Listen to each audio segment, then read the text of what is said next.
this is an emotionally divisive podcast. Some of you might get offended. Just their context, there was a moment where he walked into a boardroom frustrated with the way they were doing things. And he found out that you can have an inanimate object as a proxy, I don't know if the right terminology, that can actually be a part of the meeting. And so he brought a blow-up sex doll, which is a good way to make a point. Very memorable. And there's other things around, how to bring authenticity into a working environment, how to help businesses be aware of the purpose that they're helping contribute to.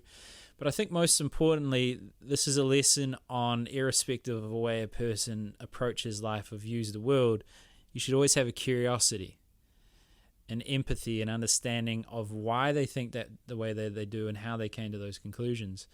And that arguably is probably the most valuable thing that I've developed over time, is to find a way to learn from every person I meet. There's a lot to take away from this one. So, listen with an open mind. And I'm curious what you think, so leave a review. And yeah, we'll kick into it. Anytime I start a podcast, I like to set the scene and take context of sort of who we're talking to. So, a bit of putting you on the spot, but how would you sort of encapsulate your journey, either in business or in life, that will give people a sense of who you are? I'm a challenger. Yeah. I'm a rebel. I'm memorable for taking the piss in all sorts of things. So, for example, my first encounter of taking the piss was my first job, which was at a Big Four accounting firm, where I was determined not to wear shoes nor wear a suit. Didn't quite fit in. And they bought me a tie. I used it as a trouser belt. They bought me some shoes. I cut the toes out of them. Those sorts of pointless things. I was an A-grade student, so I know how to work. And the way it works in most professions is, if you're an A-grade student, the Big Four will hire you. And that means they get absolutely no diversity of thought. They get a vanilla milkshake every day, and then they got me. And I lasted only about 14 months. And my defining moment for being removed from the firm was when I chained my bicycle to the managing partner's car because they wouldn't give me a car park. And he said, "You don't need a car park, you haven't got a car." I said, "I know, but I'll lease it out." He then ran my bike over, ripped the mudguard off his car, and was sufficiently pissed that time was up. Well, I'm curious, because that, before the starter, we talked about the power of network and exchanging knowledge to develop that network. And in a sense, that combative, rebellious side sounds like it could come at the expense of networking. It does. It effectively means you filter, right? So obviously you can connect to people in multiple ways, and you need to sort people out from whom you want to network with to whom you don't want to network with. And nearer the end of my journey, I sit back and say, well, I'm pretty sure when I'm being buried, hopefully with an open casket at the memorial, perhaps in St. Matthew's in the city, the church will be full, and they will divide into two sides. There'll be the left side that will come up with a little tear in their eye and drop a rose petal on me, and there will be others that will come up with a steely glance, look at it and say, "Thank Christ he's dead." And all I need to be able to say as I float around the rafters is, everyone's on the right side of the church. So you're going to break some eggs, and if you break the eggs, it probably doesn't matter. Yeah, I think there's an important realization around there. There's a guy, I don't know if you know him, he's American, Russell Brunson, and he's very talented at conversions online. He built a company called ClickFunnels, and he talks about creating the attractive character, and the attractive character isn't always nice. They're actually polarizing, and they have some vulnerabilities and deficiencies that make them relatable to people's problems. So I think I often see that, especially on LinkedIn and content like that, where people try to put their best foot forward instead of their real foot forward. Have you read any of my LinkedIn posts? Okay. Yeah. Okay. What do you? I just put an authentic. Yeah. Why you scream authenticity? Well, the point is, one of Gilligan Sheppard, the accounting firm I founded's core values is freedom to be real. Now, how we translate that is you can come to work as your true self. However you want to come to work. You can express yourself however you want to express yourself. You can tell anyone to fuck off if you're in a bad mood. Okay? Because you need to be you. You need to bring the real you to everything you do, because if you don't, no one can trust you. Okay? And the only way you have the freedom to be real is that people trust you. And they only trust you if you're authentic and you do what you say. And you're consistent. So I will consistently challenge. I will consistently call people out on stupid ideas with a view to them testing stupid ideas and either me learning that it wasn't so stupid or them learning that there might be a better way. So our mantra is we tell people what we think, not what we think they want to hear. There's a few things interesting to unpack there, because one is, how do you define who you are? You know, some things are defense mechanisms. Some things might just be you in a strong emotional state where you're projecting. So how do you discover what your true authentic self is and navigate that with empathy? Because sometimes my true self might be a certain emotion in a certain moment, though the person in front of me might not feel comfortable to receive it in that way. So I think the answer to that is everyone travels a journey down some rapids, and sometimes the water's calm and sometimes it's not. And in different contexts and environments, you react in different ways, and you will probably react consistently in each of the states you find yourself in. If you're in an emotional state, or you're a stressed state, or you are in a challenging state, or you're in a playful state, you'll probably play to your true self in each state. Okay?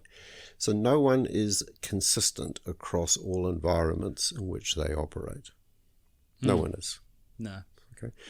So the patterns of behavior then become, like people say, when Bruce is in a bad day, he's really bad. And when he's in a good day, he's really good. And accordingly, you bring different behaviors to different contexts. The issue is you need to be consistent. Or, just be you, whether you're consistent or not. So sometimes in negotiations, I have found that the best way to get a result is to increase everybody's risk. And the best way to create or increase everybody's risk is to provide complete insane uncertainty. So I can be completely erratic to get a deal. So in a sense, that's a conscious way to communicate to get a positive outcome. Yeah. So how do you dance between being conscious of how you'll communicate to get a positive outcome while still being real? By being conscious, right? But another point I often make, in order for you to be authentic, and for that matter, in order for you to have true freedom, you have to get to the point of not giving a fuck. Okay? Because if you care about something, and in particular care about how other people react to you, you will inevitably play to them. You will play to what they need or what they want. You won't play to what you are. So I don't care too much what people think of me. Yeah, I get that aura about you. Right, so they can enjoy it, hate it. That's them. I simply am what I am, and I do what I do. I do it in my own way, but I am generally always motivated by delivering an outcome and delivering a win-win. But generally, people don't know what they want, and generally you can distill it to a common theme. the most common way I get people together when I'm playing nicely is I say, well, what is it you want on the other side? And you listen to their story and say, so you just want peace. Cool. You want peace. What gives you peace? All this noise stopping. Cool. How does it stop? I think we could make that one work, and it usually is one person sells, one person buys, and they get out of each other's hair. But often they can't get to that point. Right? And if you can't get them to that point rationally, I just go crazy and say, well, if shared purpose doesn't work, let's try fear. Let's try annoyance. Very adept at both of those things. And then at the end, when they're scared shitless and they're standing on the abyss, and I'm saying, I'm holding your belt, I can let go, you can fall into the abyss of darkness, or I can drag you back and we can do a deal. Which do you want? Do you want me to push you or pull you back from the cliff? I don't care, I'm agnostic, you can go over the bank, I don't give a shit. Please pull me back, let's do a deal. Perfectly adept at that too. So I can play to all those things, but you can only play to those things if you don't sweat too much how other people react to you. Yeah. Well, I think there's a few things in that. The main thing I notice is people often try to reconfirm what they already know instead of find the truth. And if they've got a fixed viewpoint, see two people coming into a deal, if you're in essence creating a pattern interruption, you're creating something that will deviate their current rigid viewpoint and make them more malleable, and then they become impressionable once you get there.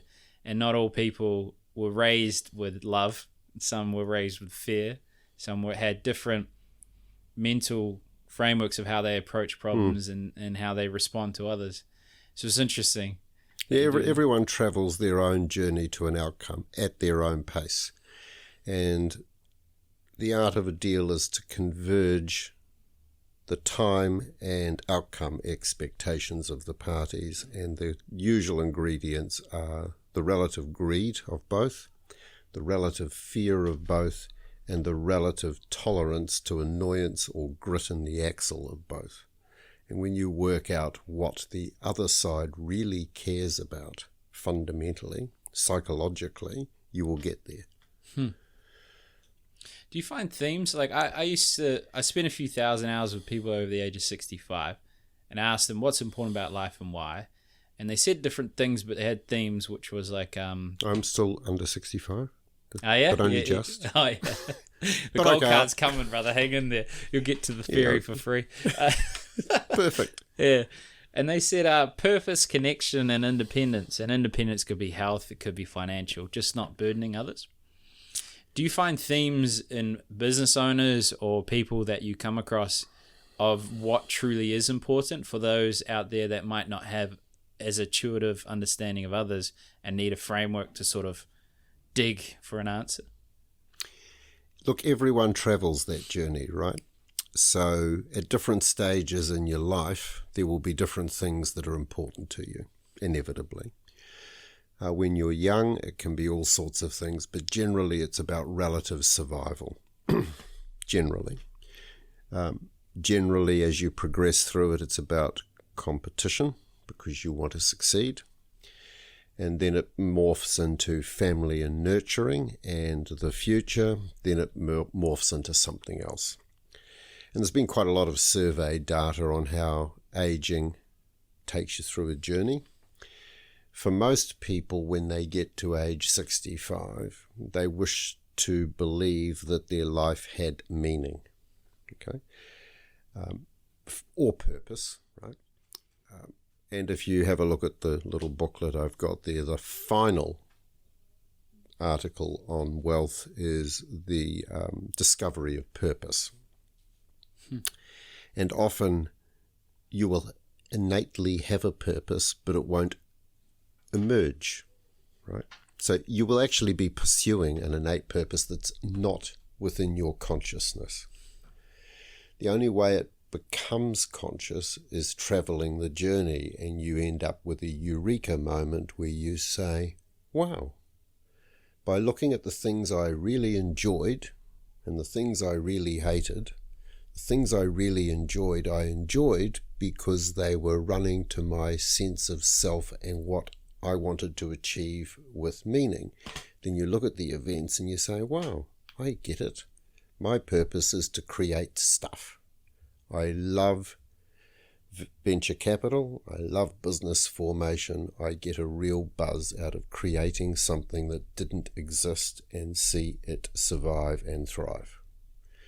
So in creating things, you have to bring people together and create relationships. So my joy is I like to create things that didn't exist before, bring people together and create connectivity between people by pursuing a common purpose. So every business I invest in is a purposeful business, right? And they'll normally say, oh, what do you mean? We just make shit, right? Okay. You make shit. So I take one, which I quite like, fire protection. We just service properties. No, you don't. You create safe environments for people to work, play, and gather. That's what you do. They can go to those places and feel safe. You are about protecting and enabling the infrastructure of human connection. Isn't that a wonderful purpose? Oh, yeah. Why didn't you say that to us 35 years ago? Because it wasn't obvious to me 35 years ago, but it is now. Or Board Pro. Okay, it's a mini diligent. It sells SaaS software. What's our purpose? To make boards better. Why?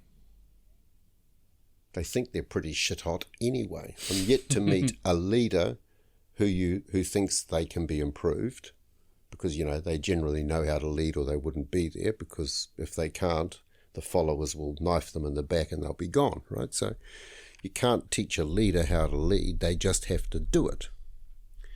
And equally, most board members believe they do a good job or they wouldn't do it, right? So giving them better software because you want to make boards better is the wrong pitch.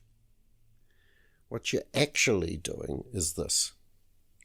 Through better leadership, which is supported by better governance and better alignment between owners, boards and leaders, being CEOs, you will create better work environments.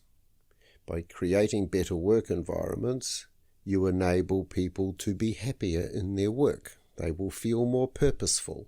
They will feel more engagement. They'll feel more connected. They won't simply be at work to fill in the time to get home and cook dinner, right? They'll be there because they want to be there, and the workplaces will be happier. And suddenly, Prozac consumption will drop. Right? You're attacking depression, right? Human engagement in the workforce is negative in New Zealand, -4. That means more people are disengaged than engaged. How does that make for a stable, just, working society, right? Your purpose is to reduce workplace depression. Oh, that's a bit bleak. No. Go back. It is to enable better alignment between owners, governors, and leaders to create a more vibrant workplace that has purpose and meaning to the people that work in it. Right? Oh, okay. So you look at the things that businesses do, and if they can articulate a purpose, they can bring people together around that purpose. So my role is I like creating purposeful businesses. I like creating communities around those businesses that connect through that purpose and travel a journey to doing something useful, which helps them add to their meaning book. It's interesting. I've been experimenting with the idea of discovering purpose, and I think the most purposeful thing a person can do is to help a version of themselves in the world. So a pain that either that person experienced or witnessed, if they can alleviate that for others, is when they feel most engaged. So I'm wondering what led to you feeling as though you want to create What led to your rebellious state? What led to a desire to help people be more purposeful? Journey and maturity. So the rebellion, although I do enjoy the fact that I discovered the HR manager's letter to the CEO as he resigned, the last interview he did was me, and he knew I was going to be trouble because I turned up in a black singlet with mud all over me from having been flounder fishing in the harbour, sitting in their plush boardroom, dropping mud on the floor, and said, "I'm an A-grade student, I'll start tomorrow, where's the employment contract?" He said, "Doesn't work like that, you can start in a month." I said, "Fine." He signed me up. He then resigned, and in his resignation letter he said, "Bruce Sheppard is my gift to you." Oh. I was his revenge. Yeah. Why did I go off on that tangent? So rebellion was just the art of being rebellious.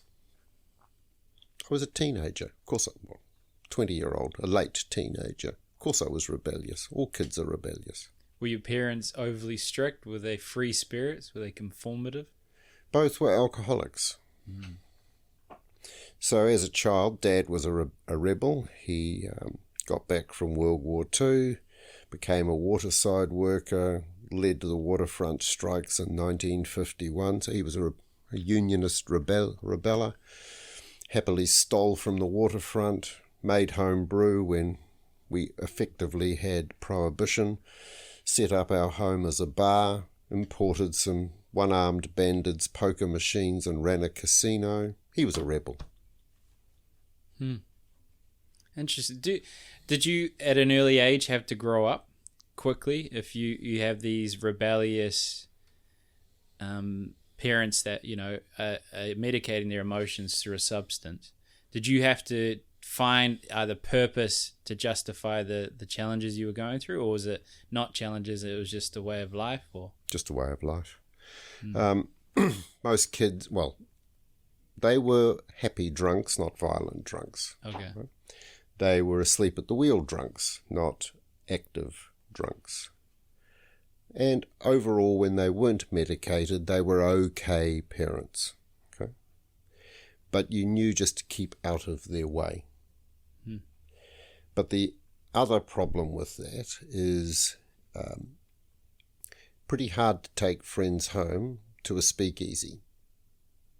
Right? So effectively, as children, we became quite isolated and reserved, believe it or not. So effectively, when you obtain some element of pathway to independence, the reserved disappears and you overreact. I'm now free. Bugger it. I'm on a roll. Right? Let's test the boundaries and see how far I can push it. Rebellion's about establishing boundaries. Yeah. But it's also about challenging, and it's about changing the way things are. So when I came out of uni, everyone wore suits and ties. As soon as I got out of that environment and my scruffy wearing of suits and riding to audit clients on my bicycle in a suit stinking of sweat, they put up with it because, he's doing what he said he'd do. He's wearing a bloody suit. God, I wish he'd wear a better suit. I then, when we started our own shop, had no dress code. Dress however you like. Now I find everyone has no dress code. Gee, the world's changed. I initially had an instinct to get a very dapper suit with a bowler hat to go back the other way just to be rebellious, but I got over it. Wow. Was there a turning point where like the rebellion and isolation and having to create your own fun, and then also testing boundaries and pushing the envelope, and maybe some level of, it's hard to have respect for authority figures if the key components of your life was people that are asleep at the wheel. So you might, why should I listen to you? I've looked after myself my whole life. Was there a turning point with purpose? Was there a turning point where you're like, does my life have meaning right now? Like, why am I doing all this? Was there a moment for that? Um, You don't necessarily go to school accounting. Whoa, can change the world. no, but you discover things you're good at, right? So what are a couple of turning points? As a kid, meaning sub-15, I thought I would be a chef. In the days of celebrity chefs like Gordon Ramsay. So creating something. Yeah, I guess creating something. So I can cook, okay? Dad grunted at me, don't cook bloody vegetables, son. Cook the books, become an accountant. Yeah, okay. There's more money in cooking the books than there is in cooking veggies. And by the way, you haven't got the personality to be a Gordon Ramsay. You probably could, to be honest. Like, you could be an entertaining watch. Well, maybe now, but not then, right? Oh, you got you. And I was studying languages, which are not my forte. And I decided, well, I might have a crack at economics and accounting, and they wouldn't let me do it because I hadn't done it before. So I got all the course books out for 3 years, did them all over the school holidays, and said, this is actually quite good, and I can see things in these numbers that make sense to me. So there was a bit of a revelation moment where, oh yeah, I can understand this. I can see from the output of this some patterns and trends that tell me a story. Some say I can see stories and numbers that others can't see. Not sure that's true. But nonetheless, I had an instinct for it. And I went from not doing accounting to topping economics and accounting in 6th and 7th form. And history. I enjoy history. So history and economics are a partner subject anyway. Economics and accounting are a partner subject. The only other thing I probably would have done differently at uni is I would have done some psych papers. Right? But you sort of learn that from doing shit. So then you leave school and you end up in university. Next wildcard eureka moment is in schools there are cliques, right? You're either in the in crowd or you're not. That's what teenagers are. And I'm not in the in crowd. I'm a geek, right? And a reserved, quiet geek. Right? Sure, I found something I'm good at. And I arrive at university and everyone has been taken back to ground zero. It's a leveler, right? There are no cliques anymore. No one knows anyone. It's an enormous environment. It's like being let out of the cage. And suddenly I find myself. Then it's interesting around being a quiet and reserved kid that was isolated not just from parents but school, and that your desire to create things, because you can't judge it's not judging you, it's judging what you're able to create. So you can still be of value to others. Quite interesting. Okay, well, how about the moment where you come in with your mud, you just got your flounder, and you're like, I'm leaving this place, I'm going to start my own thing. What happened there? Well, there was a couple of other jobs along the way. Then I went to the Inland Revenue. That was amusing. Yeah, enjoyable. I stayed longer than I thought. Okay. Stayed 3 years there. Yeah. An interesting environment. Was the one place I found where it is almost a work-free environment. Almost. I got to the point where it was sufficiently comfortable, and I had more ministerial complaints than anyone else, because I sort of thought if I have power I may as well use it. But I didn't always use it for the purpose for which it was designed. For which, as a result, I got ministerial complaints. Still got results. Well, I don't actually know what a ministerial complaint is. It means this little bastard has made my life miserable and he did these things that were never intended to be done. And I'd like you to investigate, Minister. Right? So, okay. So if you ever have a problem with a government department, and you're not getting anywhere with the government department, what do? You will write to the minister. Gotcha. It's called a ministerial complaint. Okay, thank you. And they are really painful because they filter back down through the organisation and make people's lives miserable. Didn't make my life miserable. I just sat there with my boss and said, I have these powers. Yes, but they weren't intended for that. But I have them. But you used them for an improper purpose. But I got the result. Why do you care? So it didn't really work. And then, of course, I became the victim of the improper use of powers in a subsequent life, but that's okay. Surely. Oh, yes, I was a tax avoider. Yeah. I decided that tax rates at 66% weren't that much fun, so why don't I buy tax losses? Everyone does that. I was a slow learner, so I did it again. And was involved in a very large arrangement to plant Douglas fir trees, which, by the way, trees got planted, and I already owned a forest, so it seemed perfectly logical to me that I'd just have another one, except the lawyers had structured it in such a way that it created enormous tax losses. The lawyers then thought this was such a great idea that they would do more of it, and now a big chunk of the South Island is planted in Douglas fir, and the tax losses were so enormous that they were systemically going to collapse the country. We could have systemically collapsed the entire tax base with the losses this devious bunch of lawyers were creating. I ended up on the litigation committee to defend myself from the Inland Revenue, along with a few thousand other people.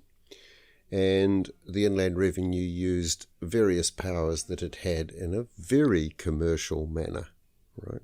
In short, they used powers for a purpose for which they weren't designed. So I was a victim of my own poor behaviour in an earlier life. It is karma. Wow. What is that actually like? Like, I came across this guy that he owed like hundreds of thousands of dollars to them. And then his approach is just leave the business. I'm just going to go busk and take everything with cash. Because it just can't pay it. What is that even like? Like, is it awful? Could you lose your accounting background? Of course. Yeah. So if you are going to play in that environment, you have to always have an escape hatch, right? So you look at things like, at that same time, I had done the Shareholders Association thing. So I had a public profile for various theatrics, and I decided I would take those theatrics to my professional body, who were behaving, in my mind, stupidly, and they needed to not take themselves so seriously. So I took a naked blow-up rubber doll to their AGM and spent 2 hours debating with the chair why the rubber doll was eligible to be there, because I'd formed a company and appointed the rubber doll as a director and appointed the company as a proxy. Anyway, an aside. So that went on, and they just didn't see the funny side of it, right? Just didn't. I can't imagine what. But the worst thing I did, and it was very bad taste, is when they were refusing to let me speak, I stuck my fingers in a particular part of the said blow-up rubber doll's anatomy and held her above my head and demanded that Fifi have the right to speak in a very high-pitched voice, and I did a ventriloquist act and made my point. As a result, they decided they wanted to strike me off. Okay, so 3 things happened. Firstly, I'm sitting there with the Inland Revenue chasing me for a few $1 million. Fine. I've got the Institute trying to strike me off, and at the same time, my bank called up all my credit. It was a bit of a clusterfuck. Yeah. However, you just fight your way out of it. What would you, because, I mean, I've yet to meet a business owner or even a human that has... And by the way, I didn't get struck off. You didn't? Oh, no, yeah. The ruling was Bruce does not have bad ethics. He just has really bad taste. Cool. I think that is an incredibly just and insightful ruling. Yeah, well, that is a fair... Yeah. Well, so there's lots of people that, it doesn't matter who you are, there's probably going to be finding moments of hardship. They might not have the degree of public profile and the degree of pressure all at once financially. But so your question is, how do you actually deal with that? Yeah. So firstly, you've got to visualize what your escape hatch looks like and what life looks like post the abyss. Right? So bankruptcy is not a pleasant state, but it's not an unpleasant state either. If, however, you're used to consuming at the rate of $1 million a year, it will be a very unpleasant state. If you're used to consuming at $30,000 or $40,000 a year, it will not make any difference to you whatsoever. Right? That's the first point. Second point, you say, well, what else do I care about? I can consume as I wish, so it doesn't matter. Have I got assets outside of my risk pod, which is the bankruptcy thing, that are safe? Have I got a trust? Has that trust got assets? Are my families safe? So you have to be able to compartmentalize risk. Then you sit back and say, well, okay, I can no longer be a director. Okay, doesn't matter. Someone else can be a director. Maybe my wife. Maybe my blow-up rubber doll. Right? I was thinking that. However, can you make an inanimate object a director? No, you can't. Stitch up. Right. But you can appoint an inanimate object as a proxy in a meeting, which is what a body corporate is, right? Okay. But a body corporate has to have a live breathing director. So I did this before you had photo IDs and dates of birth. So I also pointed out that the bloody database was screwed, and maybe I'm to blame for the fact that we now have all this AML stuff. Oh, yeah. I doubt it. Started from the blow-up doll. Yeah. Now we're here. It could have. Who knows? But you've got to have escape hatches, and you've got to be able to live with the environment. So, okay, I can no longer be an accountant. Who cares? I've got 3 partners. I'll just work for them. Cool. Do they respect me enough and admire me enough and accept me enough to allow me to be an employee on a very small stipend? And then at the end of 3 years, I miraculously come out and become a partner again. Who cares? But you have to be able to understand what your escape hatches are and never put all your chips in one basket. It's a bit like going to the casino over the road, taking $500, sitting at the table and putting it all on red and say, spin her up. You don't do that, right? Got to have baskets. Yeah. Okay. Well, you've definitely had a varied and interesting life thus far. What would the what would the version of you now have done differently, not in terms of what you regret, but in terms of execution from a business standpoint? My style does sometimes burn off people I'd prefer not to. So there is collateral damage. If I examined what I cared about, which is relationships and connectivity in the moment, and rated different people in different ways and adjusted my behaviour to what I truly wanted from them, I might have achieved more. So to your very first point and mine, I don't care what people think about me, that comes with collateral damage. Right? So even though you don't care what people think about you, in reality, you do. Everyone does. It's just a matter of degree. So sometimes I have burnt off people that it would have been better not to have. But I very rarely attract people that I regret attracting. I've had a couple, but not too many. Yeah, I mean, I think this underrated component of either professional networking or personal networking is the depth of that connection. I think one of the best compliments I ever got from a friend was that she said, "You give me the permission to be myself." You know, I think there's something immensely powerful about being courageous enough to be authentic at the expense of what others might think of you, and how that can either lead or inspire or encourage others to feel as though they can. What might you say to someone in that corporate environment wearing the suit, doesn't want to wear the suit, in navigating the empathy and authenticity, or being strategic with the relationships, or should you just not? And who gives a fuck? Look, you're better not to put yourself into conflict, right? So what I say to people, and I've done a few graduate talks at Auckland and Waikato University, and I say, I know the world's different, right? I know jobs are scarce. Right?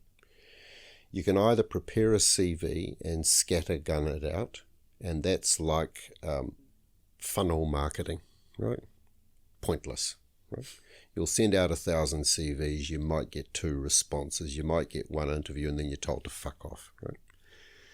What I would suggest you do is this. Identify people that you admire and trust that you want to work with. Step 1. If you don't admire and trust the people you work with, you won't be happy. And you won't be safe either. Secondly, identify organisations that are doing something useful that you admire and trust. Okay? Once you've done that, do your research. Understand what that business does and what those people are. Then rock up to reception and simply say, I want to meet the CEO or the HR manager or whatever. Tell them why, that you want to work for them. When you get into the meeting, because you'll always get a meeting. You'll always get a meeting, right, if you do that. Tell them why you admire and trust them. That's smoke up their ass. Tell them what you've observed about their businesses and their conduct and their positioning in the marketplace, and try to come up with one insightful thought. Your best shot. The reality is they probably already thought of it, okay? But occasionally they won't have, and it will be a eureka moment. You will then get a job in an organisation, in an environment, with people you admire and trust, doing something that you're proud to do, and then you can be your real self. Look at that. Beautiful, even. I approach it in the same concept in a different way. The reason I got working here with Greg, though, getting a job as an advisor is pretty easy because there's no young people. But I want to learn about money.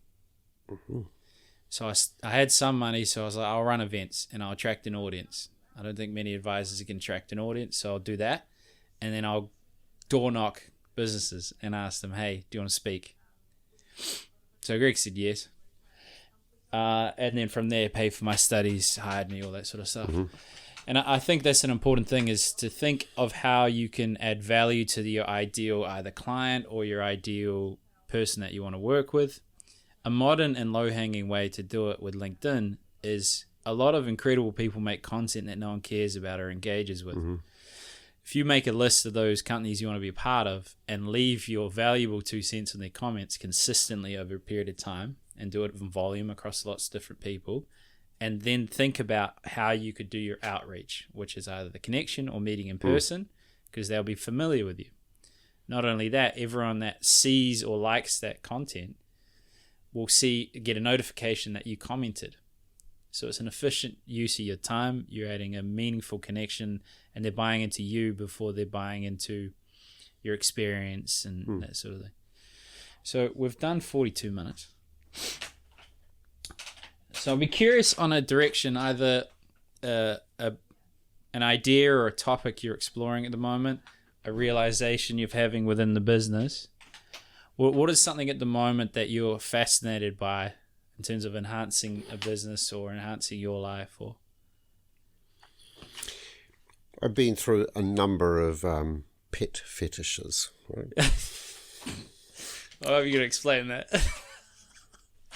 So Zootopia. Yeah, so my first was politics. Okay. In short, the world is run by old men, or now old women, or now young women, who haven't got a bloody clue how the hell am I going to shake that up. So I've done a number of political things, overtly and covertly. Right? I then worked out that that's actually pointless, right? Because politicians are fundamentally pointless. They're an annoyance, but they're pointless. Okay. So then I thought I need to transform business, which is a continuing theme. Then I thought macro, what's the problem facing New Zealand? And the problem facing New Zealand in the early 2000s was a completely dysfunctional capital market, poor capital formation, disconnection between ownership, governance and leadership. Ownership's completely disempowered. No one understands how to own things. I'm going to make that my mission. Did my 9 years with the Shareholders Association. Then I thought, near the end of that, I went back to politics. Now I've fixed governance, and I have explained to fund managers that they have a duty to vote their shares in an intelligent way. And I've explained to proxy advisors they actually need to think about what they actually advise their managed funds to do, and created tension around responsible ownership.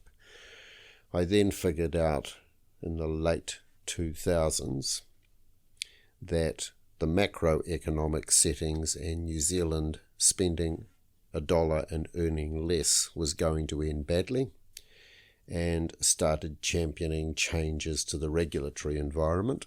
So I had that for about 4 years dealing with the FMA, right, and did my time on that. And now I sit back and say, what's the missing bit? What's the missing bit in New Zealand's capital structures? And fundamentally, the missing bit is access to private capital. Right? You know, we look at how New Zealand finances macro stuff, be it roading, dams, big business, whatever. We only traditionally have two bulk sources of capital: state-funded capital, which is your state-owned enterprises, or foreign ownership. So what does that lead you to as a society? It leads you to a society run by a bunch of communists in Wellington, one avenue. The other avenue is a hollowed-out economy where we're all slaves to foreign masters. Yet there is domestic capital. And I thought, why is it that our private capital, family office capital, doesn't deploy and doesn't provide New Zealand-centric ownership of assets? Why is it that New Zealand's private capital doesn't engage with each other effectively? Why do they not connect together effectively? And why do they not take a transgenerational view of their wealth? Because very few of us do. And if I compare New Zealand to, say, Europe, which has a very well-developed transgenerational family office structure, America getting there, and China, private capital structures are pretty robust. It's the missing piece. Right? Hence, I thought my mission now is to transform how people think about wealth. That's my current mission. You need to think differently about wealth if New Zealand is to have a future that isn't a hollowed-out, foreign-owned society or a communist one. Wealth has to really get engaged, and wealth has to find purpose, not just business. If you have wealth, it's pointless. People say, well, surely I've got money. It must have point. And I'll say, have a think about that. They'll say, well, what do you mean? I'll say, well, money does nothing unless people work it. Right? You own a business, doesn't work unless you've got people working it. Everything comes back to people. So you need to understand that your wealth is an enabler of people. So work out which people you want to enable and what you want to enable them to do, and you will have purpose for your wealth. Investing it in fucking managed funds and passive investments is pointless. Sorry. That's right, a big difference. Unless you're running a pension fund. Right? And there's an article on there, and I want to run a pension fund with a nest full of squawking chicks waiting to have worms dropped in their mouth. Fine, some family offices have to run managed funds as a core capital base to feed the family, which is all great. But if you are the family member running the pension fund, you've got the most thankless, joyless task of anyone ever born. Hence, you're subcontracted out to people like you. Yeah. But you've got to understand where your wealth sits and how it apportions out. So my mantra is I need to keep harping on to wealthy families in New Zealand. Think 100 years, not 10. Think about how your children or whatever are going to carry forward your purpose, pivoted to their own. So don't be dictatorial about that, because they probably won't have the same purpose as you. And how do you build scalable pools of capital that can come together with others that share your purpose to retake New Zealand ownership of our assets? That's our challenge. That's my pet mission now. That's an inspiring speech. You could have got the politician route. Could have worked, mate. I actually, I'm not interested in politics, but I'm interested in what creates the greatest net gain for what I'm trying to achieve, and I think you can do more outside than you can inside. So, on that differentiation between Europe and New Zealand, do you think there's either an inherent shame around wealth or inherent secrecy or the tall poppy syndrome? What do you think leads to that delegation to foreign investment or to state? There is a tall poppy syndrome in New Zealand. We celebrate sports heroes, right? We don't celebrate business heroes. We don't celebrate wealth. America does. Europe, less celebratory than America. But there is almost a shame in having accumulated wealth. Right? So I have a think about that and say, well, why is it shameful to be wealthy? Right? And I recall saying in a private meeting to Carmel Fisher, when we're debating what she spent her money on, pink Bentley, topless pink Bentley. I said, Carmel, you do know that you're just making yourself a target for ridicule. But it's my money, she says. I should be able to spend it how I like. Yeah, but others judge you. And by the way, when there is a huge disparity between the wealthy and the poor, conspicuous consumption, Maria Antoinette, will result with a pitchfork through your guts. Yeah. Right? So be aware that how you deal with your wealth creates resentment. So I think a big reason why we have tall poppy syndrome is the immaturity of wealthy people's attitude to wealth. Okay? That's an interesting angle, yeah. Because often they will make a big pile and then give it to charity, right? I see donating copious volumes of wealth to charity as an acknowledgement of the wealth creator's failure. And they look at me and say, how do you get to that? I'll say, well, you've raped, pillaged, burned and plundered, created victims all through your life.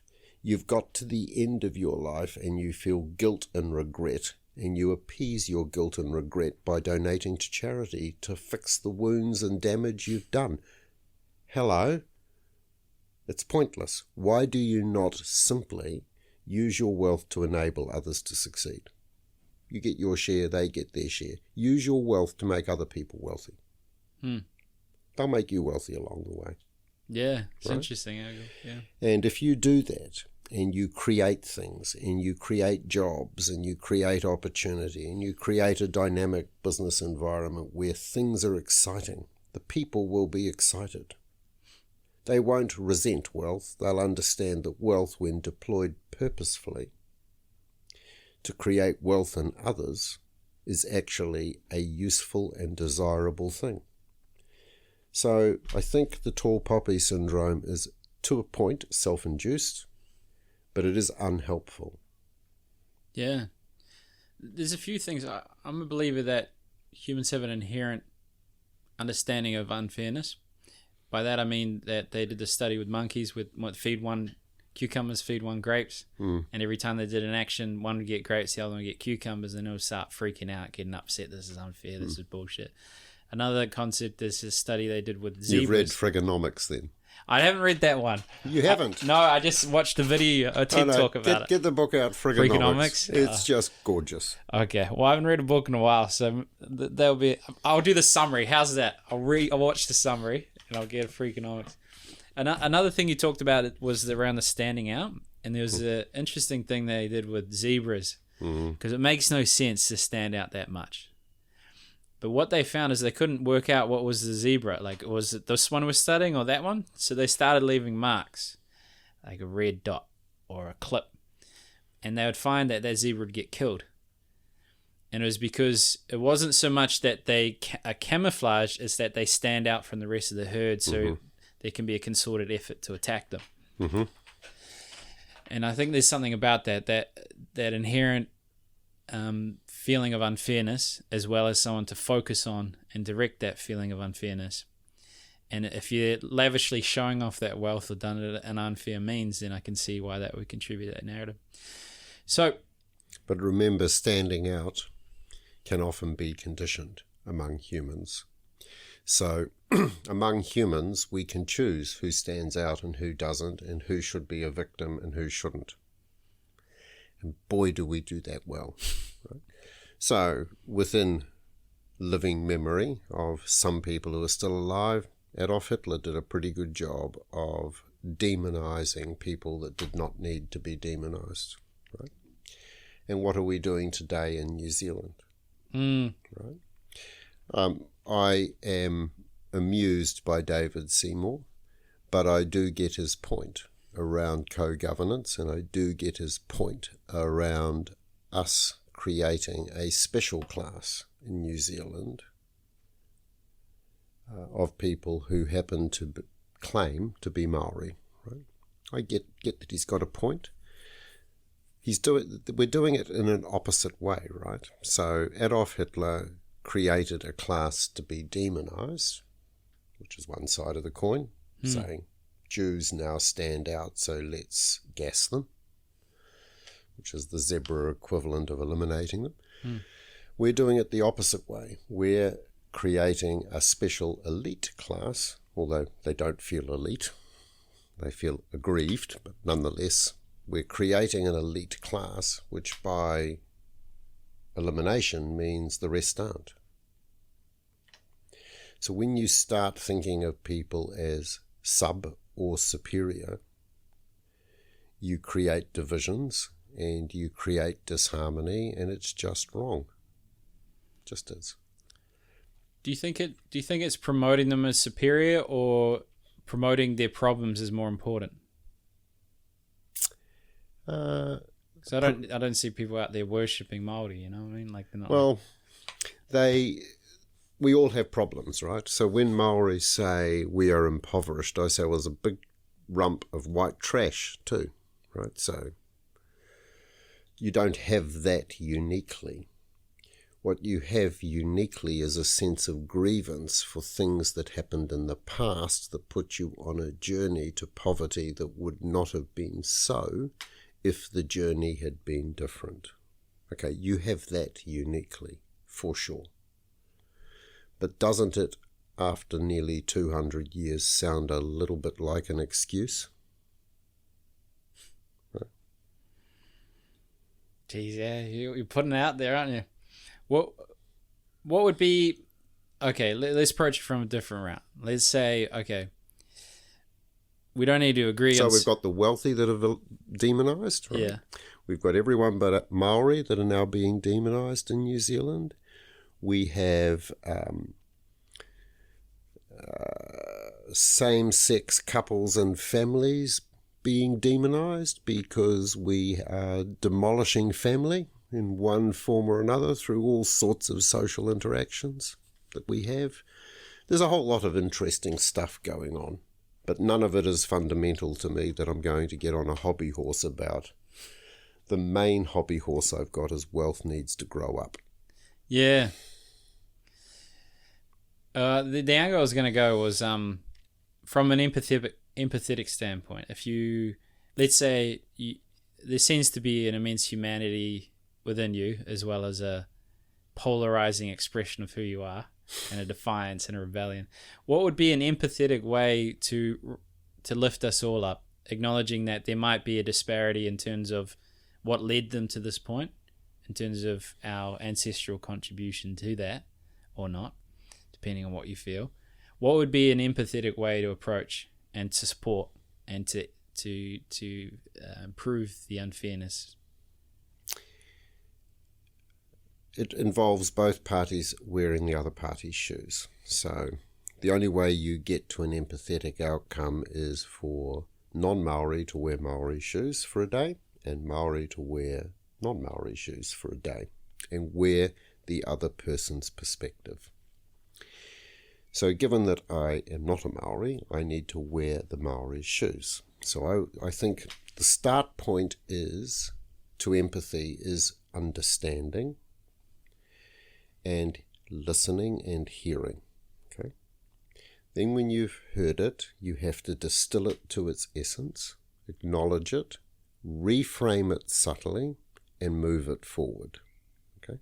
But you can't move it forward without listening, understanding, and acceptance. But once you've got to acceptance of what happened and the journey that everyone took, everyone has to get acceptance, has to get to acceptance of the reality of today and accept that we're in this together. We're all in the same waka. Right? We're not in separate wakas. This is our country. We're all here. Short of one part of society running a killing fields operation like Cambodia, we're all here. We're all here together. We're going to have a shared journey into the future, accepting the past, understanding it, acknowledging it, getting to acceptance of the journey, getting to acceptance of the present, and finding a common future together is the only solution. But it starts with listening. Now, I think since Jim Bolger's government, when we started on the treaty settlement process, which is a method of listening, there has been a one-way dialogue too long, I think. I think it needs to become a two-way honest dialogue. And I think many New Zealanders are not brave enough to have a contrary dialogue. And I don't think Maori are conditioned currently to hear an alternative dialogue, which is a shame. So I don't think it's going to end well anytime soon, unfortunately. Is it a certain types of people empowered that are Māori, as opposed to, I've met some very free-thinking and open-minded and compassionate Māori people, as opposed to a race in itself being malleable to open their mind. Yeah? I think the definition goes like this. Every human is an individual unique in their own right, and they succeed on their own terms. Accordingly, success on their own terms is not race-based. Right? The concept of Maori is becoming a concept of tribe, not a concept of humans. Okay, fine, it is what it is. Best definition I have of that was what happened at my father's funeral. Okay, my father was also a double amputee from the Second World War, and he, post the war, I knew he did this, he worked in the rehabilitation clinic, helping people come to terms with serious injury. Anyway, he was also an absolute hater of everything Maori. Right? And I assumed up until his funeral that meant he hated individual brown people. I'm at his funeral. The eulogies have been done. And a Y artist starts at the back. I'm going, this is probably the single most unexpected thing I expected to have at my father's funeral. And a Maori family came up. The husband was a double amputee like my father, both legs off. And he told the family and Dad's friends how my father saved his life. Meaning he saved his life from the depression of being disabled. And it dawned on me that Dad actually was colourblind. What he hated was what was happening to our country based on the divisions that were occurring. Right? And he was blaming the other side. What he didn't do is he didn't look to self, which is, what am I doing that's digging this divide? And both need to do that. So as a final question, because it is a divisive one. I love being challenging. Yeah, I sense it. Yeah, can't imagine why. You didn't bring your blow-up doll. You let me down, mate. Yeah. Okay, to push back in the sense that, let's say, talking about the divisive divide, is there value in emphasizing either words that have strong emotional connotations like Māori and implications and treatment that they may have had as a result of that word?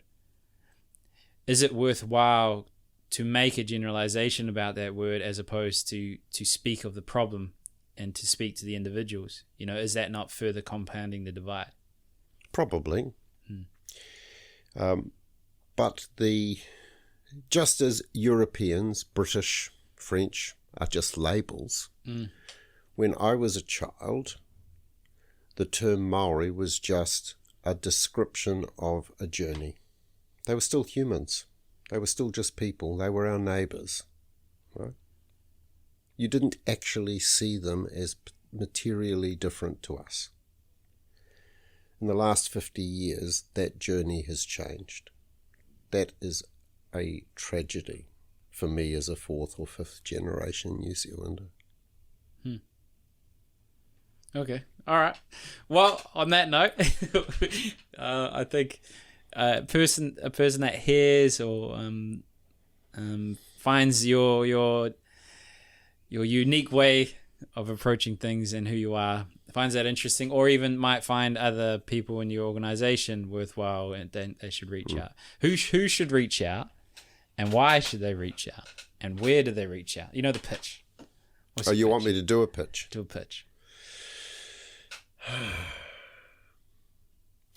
Our perfect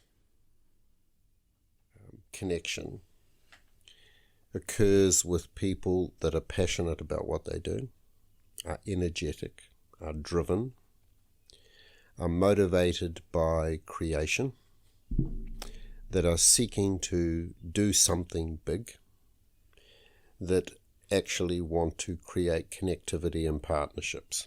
That's the typical value set of the best connections we have.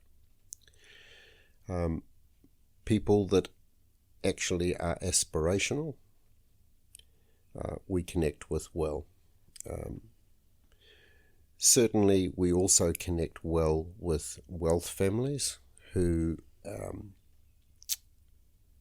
are looking to find purpose and to actually smooth transition to their children. Our client base has quite a large number of wealthy families. When I say wealthy, they're not the billion-dollar families, they're the 20 to 80 mil pools of wealth, which are enough to ruin their children or make them. And that is the big concern they have. And the coaching around creating connectivity between what I call G1 and G2, and communicating G1's purpose to G2, but being open about it evolving and encouraging the children to remain together in a shared family endeavour is beginning to resonate with some of those clients. A lot of them are now connected to each other through common investments we've made with each other, and that has created community. So a wealthy family seeking to find community, shared purpose would probably enjoy us. Businesses that are in rapid growth would enjoy us. People with serious crises, I love fixing. I'm really good at getting people to get perspective around crisis. And once they get perspective and they no longer care what the outcome is, they generally find they win every single time. So we're good at that. And the team are pretty good at ensuring the basics are covered. And they do it in a good, open, communicative way. Cool. Wow. Well said. Well, on that note, I'll put it in the description if they want to reach out on the website and watch your controversial LinkedIn post or engaging or whatever the laugh was behind that LinkedIn post at the start. But yeah, thanks for coming. No problem. Hope you enjoyed it. Yeah, I did. It's interesting.